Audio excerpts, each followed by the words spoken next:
Dear viewers, welcome to yet another episode of Your Life, Your Money. In the past, I have spoken about emergency funds in multiple number of videos. The concept of emergency fund is more relevant today than any other time. There is talk of recession everywhere. Markets are at dizzy heights. Valuations are very rich. The liquidity is driving the markets. They have moved away from the mean levels to a great extent. Markets are due for a correction. Make no mistake. At this point of time, probably it's right to revisit this video of emergency fund where I talk about why emergency funds are required, how much emergency funds is required, how to calculate it, where to park this money, where not to park this money. Stay till the end of the video. I'll take you through all the points that you have to keep in mind when you build your emergency fund. This is NRI Money Clinic for you, and I am Dr. Chandrakant Bhatt, your financial guide for a happy living.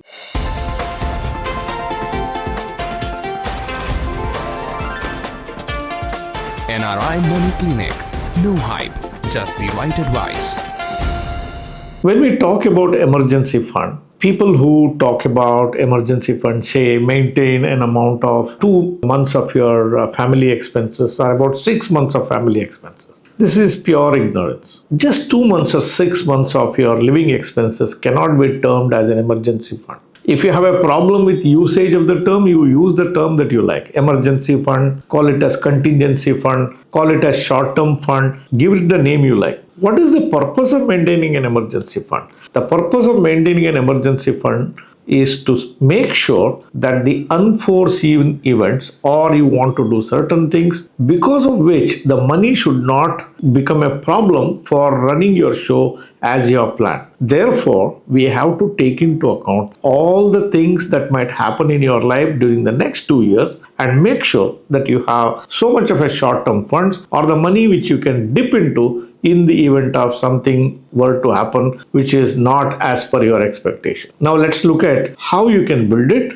and what is the process that you have to follow. For ease of your understanding, I'll give you a very simple formula. The total emergency fund that you need is a function of 3 elements put together. I will call them as A, B, and C. The total emergency fund you need is A plus B plus C. That's it. What is A, what is B, and what is C? A is your living expenses for next 2 years. Let's say you need 1 lakh rupee every month. So in 12 months, you need 12 lakhs and in 2 years, you need 24 lakhs. That is A. Add to that your commitments or the EMIs you have to pay. If you have to pay a housing loan or you have taken a personal loan or you have any other commitment for which you have to allocate resources, please add that to every month into 2 years, whatever that commitment that is there, you have to add that. If you have made certain other commitments, you have to, let us say that you have to pay to a friend of yours an amount that you have borrowed from him and you have a due date 6 months down the line or 12 months down the line, please add to that. All these 3 factors will add up to A. Your living expenses, your EMIs, and your commitments put together gives you the value of A. Why should you have so much of 2 years of your requirement? Very simple. 2 months, 6 months money, if you keep it, you cannot cope up with it. My formulas have been tested during even the pandemic times and the hypothesis what we made held very good. Now let's think for a while. Somebody loses a job. How practical it is for you to expect that he will have one another job immediately once he loses the job? It takes time for him to adjust himself. See, today he could be working in Bangalore. The next job may be coming in Ahmedabad or in another country.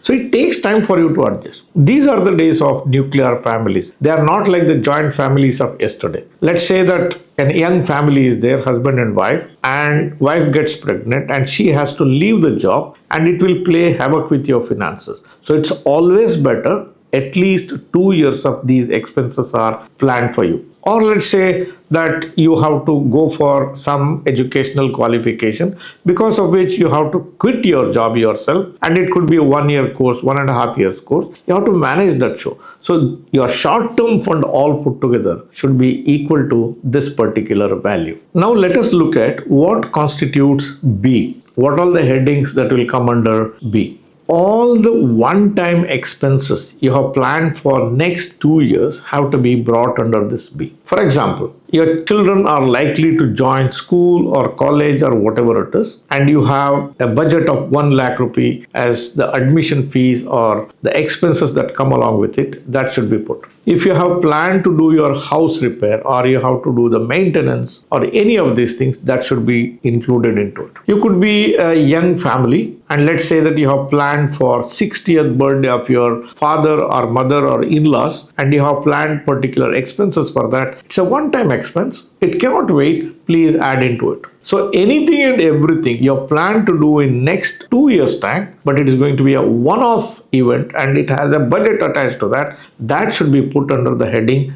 B. So we discussed A, we discussed B. Now let us look at what comes under C portion of emergency fund. C is all about unforeseen expenses. Your life is going on normal, nothing has changed, you have a job, everything is going on. Nothing happened in your case as such, but suddenly from nowhere, an unforeseen expense comes. Could be a message from your parents, could be a medical emergency, a request from your friend asking for certain help, or an accident. Anything could happen, and those expenses have not been planned. You have to make a provision for that. How much could be the provision? Very difficult to suggest. You see, if you are living in a smaller place, expenses could be lesser. But if you are living in a metro, the expenses could be higher. So, but be reasonable, provide proper sufficient enough amount of money there. Don't get carried away by people telling that 2 months living expense. No, that's not the way to it. If it is a medical emergency, you see how much it might cost. 1 lakh of rupee, 2 lakh rupee, 5 lakh rupee,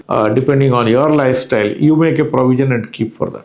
This constitutes C. So your total emergency fund is A plus B plus C. That is the total amount. What most people talk about emergency fund is what we discussed in C, unforeseen expenses only. But that's not the way to calculate the emergency fund. Include all these three. Now we know how to calculate the required amount of emergency fund. Now let's look at some of the finer points. One thing is very certain. Emergency fund building is a dynamic exercise. Let's say you are at 30 years of age and you calculate a certain amount of money as your emergency fund. It will not remain constant. It keeps changing as your priorities change. As you move through the life's journey, the emergency fund requirement will keep changing. Constantly, it's on a higher side. Therefore, do not think that I have calculated and I have kept that money and I don't need to do anything beyond that point. That's not correct. Whatever the formulas I have given, you revisit your emergency fund every year and see what has changed as the prices have moved up or your earnings have moved up or your expenses have moved up, what things have changed in your life. Accordingly, you keep adjusting the emergency fund as times change by. In case of retirees, or people who are close to retirement, I would say the emergency fund or the short-term fund is not even be 2 years. I would suggest you maintain it to a level of at least 5 years. Reason being, you will not have a chance to adjust to the volatility that might strike in your investment. Therefore, if you are a retiree, don't restrict to 2 years of emergency fund, rather maintain 5 years. So when we calculate emergency fund, we run into one dilemma. When you calculate emergency fund in the formula that I have told you, it amounts to quite a big chunk of money. The doubt could be there in your mind. What shall I do with this money? Because it's an emergency fund, I'll keep it in my SB account. It does not earn any money. Will I not lose an opportunity? You have a point. The first thing is you need not idle your emergency funds at all. Your emergency funds, whatever you have calculated, has to be invested in a wise way. What is the precaution that you have to keep in mind when you invest this money you have calculated as an emergency fund? Number one is the money that you have invested should be liquid at all times. You can't lock in this money into scheme where it will lock it for 3 years or 5 years or certain number of years. If it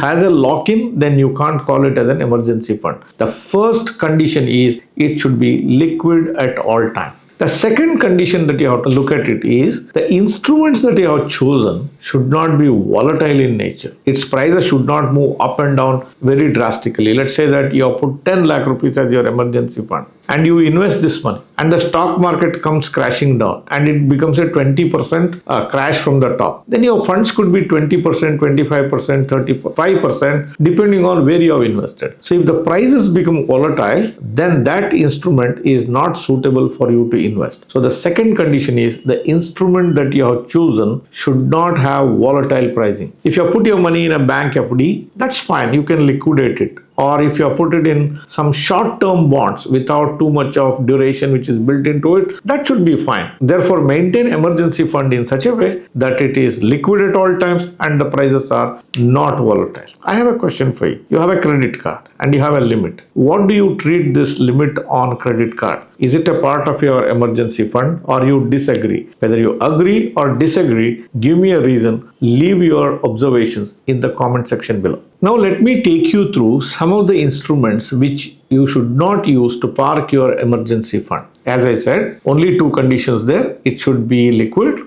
and its prices should not be volatile. Now, if you try to park your emergency funds in an ELSS mutual fund, what happens? It has a 3 years lock-in. There are fixed deposit which will give you tax breaks like ELSS mutual fund. Those are also not suitable to park your emergency fund. You can't park your emergency fund by buying a parcel of land or buying a flat or some real estate. You can't do that. You should not park your emergency fund in any kind of a share. Why? Again, doubtful. Prices may become very volatile. You can't park your emergency fund in aggressive mutual funds. It could be diversified fund, it could be a sector fund, it could be a small cap, mid cap, anything. Anything which is linked to equity kind of a mutual fund, do not park your emergency fund. However, mutual funds can be used for parking your emergency fund. You can make best use of debt funds. You can make use of liquid funds. You can make best use of ultra short-term funds. You can make best use of conservative hybrid funds. So these are the funds which will not have volatility around their valuation. Even if volatility is there, it is manageable. It is not going to be a big cut that you have to take in case if the emergency really strikes. So these are the instruments which you can use. Do not use any instrument which has a lock-in. Dear viewers, I have given my views on emergency fund. What view do you have? Do you agree with me? Do you disagree with me? Give your views. I'm listening to you. Please post your comments in the comment section below. By the way, if this video that I've done helped you to understand this concept very well, do give me a thumbs up. There are many of you who watch my videos very regularly but forget to subscribe for the channel. Your subscription matters for us. Our growth is because of your subscription. If you are yet to subscribe for the channel, please do hit that subscription button right now and press the bell icon. Do not forget to share these videos with your near and dear ones and friends and relatives and on all the WhatsApp groups on which you are connected with. Thank you very much for watching this episode on NRI Money Clinic. I shall be back with you with yet another thought on your life, your money next Friday. Till then, stay safe. Jai Hind. Press the bell icon for more details and subscribe our channel.